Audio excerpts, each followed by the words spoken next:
So the New York Giants have signed wide receiver Cole Beasley. Just the big time news we needed as we wait for NFL training camps to start.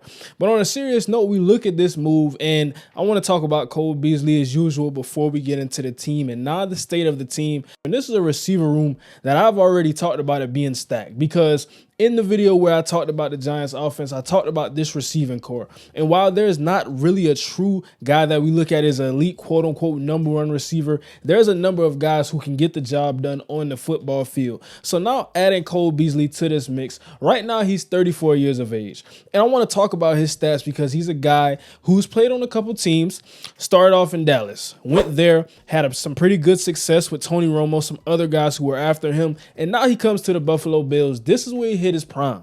And that was when he was working with now head coach Brian Daboll. So we're reuniting those two guys. And when he was in his prime, Brian Daboll was able to unlock him out of that slot position. But looking at the state of the roster and the depth chart, we have a couple of slot guys already, and we're going to get into that. But now it's funny because when I was looking at Cole Beasley, some of the things that I looked into, Pat McAfee's show, he asked him, why did you retire from the Tampa Bay Buccaneers? This is before he came back to the Buffalo Bills in a little stint last season. He said they were trying to play me 45 snaps per practice and I couldn't handle it. So we know at this point he's not a guy who's going to come in and start. That's really not what I think we're bringing him in for. And I think with things going on, with some trade rumors going on, specifically with Saquon Barkley, are we trying to add a player into that package? And maybe this can be an insurance policy, a guy who can get things done out of the slot position. But like I said, not a guy who's going to get a lot of snaps, not a big time guy who we're going to lean on in the offense, but he can be a guy on third down, maybe second down. When we need to throw the ball, he can be there. Now, looking at the state of this roster, of course, we know the top guys. That's Hodgins, Slayton, Campbell. But Wan'Dale Robinson, a very high draft pick for this team, was injured last year. But when he was playing very good on the football field. So now I'm thinking about it and I'm looking at this. I see Jamison Crowder. We know what he was with the New York Jets. He was also a guy who had a stint with the Buffalo Bills last year. So now him being on this team, we look at him and now we look at Cole Beasley. But also some of the other guys we got. We know Jalen Hyatt, a guy who I talked about, could play both inside and out depending on the route concept which is chose. And Sterling Shepard. This is where I come to, and this is where I have my question mark, because a very good player in his own right. One of the better receivers in this room when healthy.